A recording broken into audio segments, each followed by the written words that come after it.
So now we get to go on to another founder chat. This is a wonderful story. This is the best story ever. So I'm really excited to introduce Tianna McFarlane.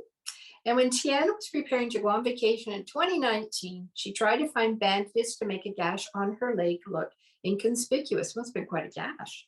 She quickly came to the realization that there were no bandages available that would match her brown skin in Walmart or in Shoppers Drug Mart.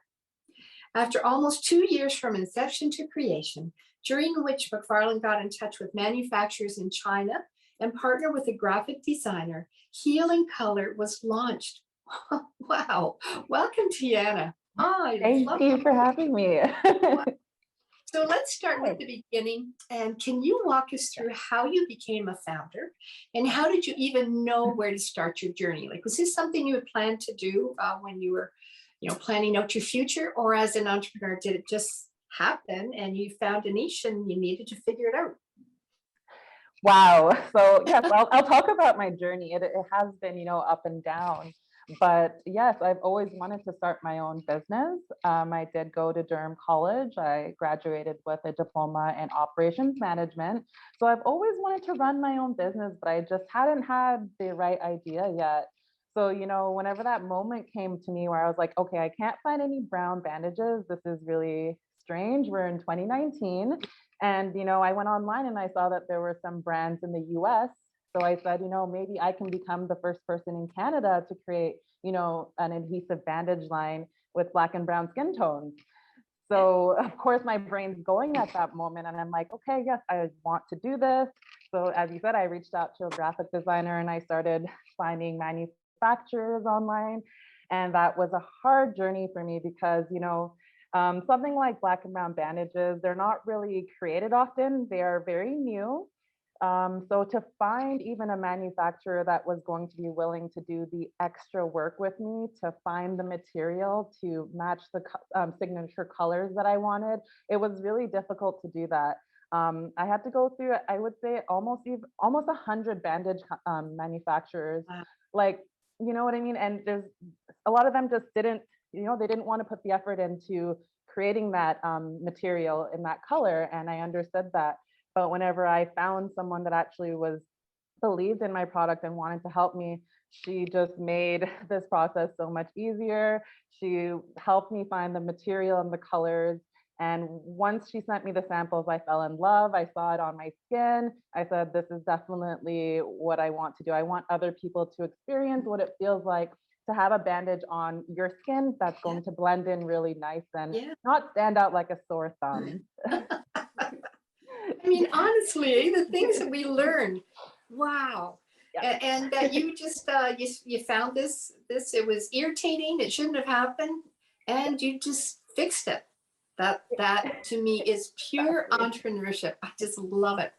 So I have a few questions for you. So what surprised you most in a good way and sometimes in a bad way? What about what it takes to grow a company? So I guess I'll start off with what surprised me most in a good way. I was surprised to see how big my network had gotten at the age of 30. Mm, yeah. I have my elementary school friends, high school friends, and also, college friends and some university friends all on my LinkedIn. And yes, we don't speak often, but when you post things that you're doing, those same connections, they'll see, oh, so she has a business now. That's a great idea. I Yeah. like this product. And, someone that I hadn't spoken to in a very long time saw that I was launching Heal in Color and gave me a great opportunity to receive almost 150,000 worth of advertising. So, my brand was advertised in the Dundas Square below Drake's Nocta sign. So it's like, I couldn't have afforded that. And if I didn't know this person, through my Wow. network, I wouldn't have experienced that. So that's what was surprising, just how helpful people can really be Mhm, when they mhm. believe in your product and when you put yourself out there and, have people in the know of what you're doing. So that was You know, surprising. I think that's really good advice because I think when you're in your founder entrepreneur journey at the start, sometimes you feel a little bit shy or insecure about asking for help. because you don't want Yeah. anybody to say no and stuff. So I think that's good advice. Like just reach out and help. And what's the worst thing people can say, right? Like, no.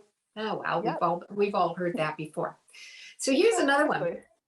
What does the future look like for you? Where do you see yourself in the next 10 years? Because I mean, you found something that is really critical in the healthcare sector for people. This is a big thing. Where are you going Yes. with it? So to date, we've sold over 6,000 boxes. So I do see myself really expanding like a lot faster now, because I do want to get into retail stores. But that's one thing I've realized and learning now is actually so hard to do. Even though I'm the first Canadian company to do that, I've been in contact with Metro Inc. And, none of the category managers are interested in purchasing my bandages.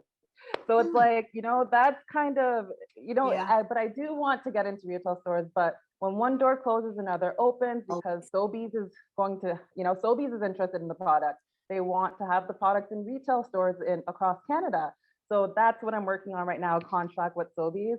And of course, I would love to have a contract with, all the hospitals in Canada, but that is going to take a lot more work. And, I'm trying. I'm on the path of doing that, because I believe that it's only right. It is only right. But in Canada, especially in the medical sector, we tend to not adopt any of our Canadian medical technology. And we're seeing that a lot more. I'm seeing that in Waterloo here. We have a lot of companies that just can't seem to break into the Canadian medical world. And I don't understand that, but you're seeing it. And maybe that's going to be the thing that you can really, really open doors of opportunity and change for everyone. So if there were some things that Absolutely. that could have dramatically helped you had you known them earlier, what would they be? Earlier, I would think on your journey, you should definitely understand that every opportunity, every task, like everything that you do is a part of your story, and it's not to be like taken lightly. It's not to be like overlooked. Like, I wish I knew this before when I first started, that everything is just helping me get to the final destination, which is, becoming a really successful business. So don't ever overlook, like, the opportunities that come your way and the tasks. Like, even this was a great opportunity for me. So you just really can't overlook those things, and give yourself credit, man. That's what I would advise. Oh, I love that. So how have you been able to fund your startup? I've been able to fund my startup by savings. Luckily, I have my Uh, overhead cost is low right now, but of course I'm going to need funding, and I have started looking into that, because I know if I want to scale and have big inventory, I'm going to need a lot of money to do that. But to start off, I was able to do it with savings, because I've been saving for a house, but it doesn't look like that's going to happen. So use those savings towards it. Good for you. So, and that goes back to our discussion about, startups needing a small amount of cash to get going. That seems to be the hardest time to find money. But there is a lot of government money, and there is more focus on providing funding for small startups, especially, for women, because it is recognized that women struggle to get that funding. And, it's hard for us to ask. I think women have a harder time asking, don't you? Yes, I really do think that we're shy and we do undersell ourselves. And, that's something that I'm trying to change significantly, because we're definitely superstars. So we got to start thinking of ourselves like that. Oh, that's great advice. So, what advice do you have for someone who's listening right now and they're kind of found that opportunity that you found? What advice do you have for them starting up? Like, kind of, how do they assess the positive possibility for their business? Oh, yes. So I would definitely say, first of all, market research. You want to basically see how the market's doing, and what your product, whatever it may be, has it been done before in Canada?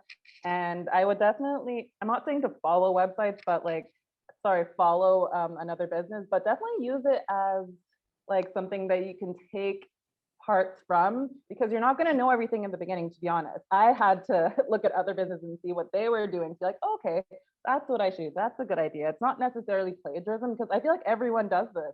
Everyone looks at how businesses that are successful does things, and then they try to kind of copy, but not necessarily copycat. Yeah. You just kind of use it as a reference. So you definitely, and also make sure you have the you have like cash and savings. I know how hard that is, but it does make it a lot easier to actually make your idea into an actual thing. An idea can just sit there if there's like no money to actually make it happen. Yeah. Did you have a lot of people, in your close circle saying, don't try it or don't start or it's a crazy idea? Did people try to kind of stop you from going on this entrepreneurship journey? Luckily, not people in my circle, but I have had people tell me, oh, this is kind of stupid. Who cares about the color of a bandage? Oh, this is like just, causing more racism. I'm just like, it just doesn't make sense. So I don't listen to that stuff. Are there other products that you're looking at?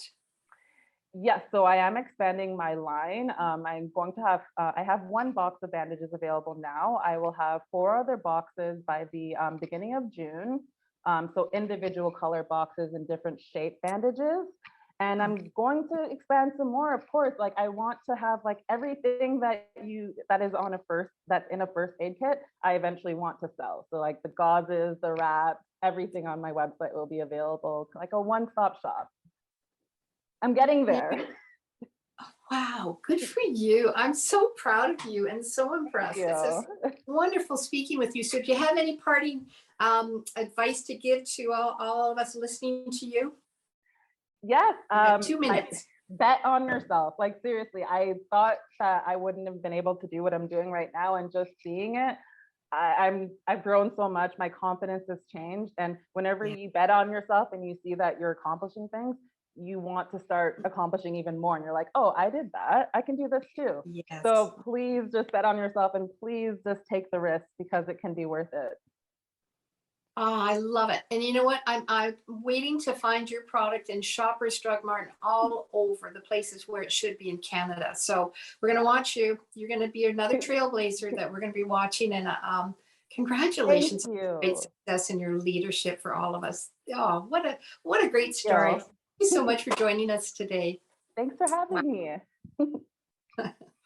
Wow, everybody. These stories are incredible. And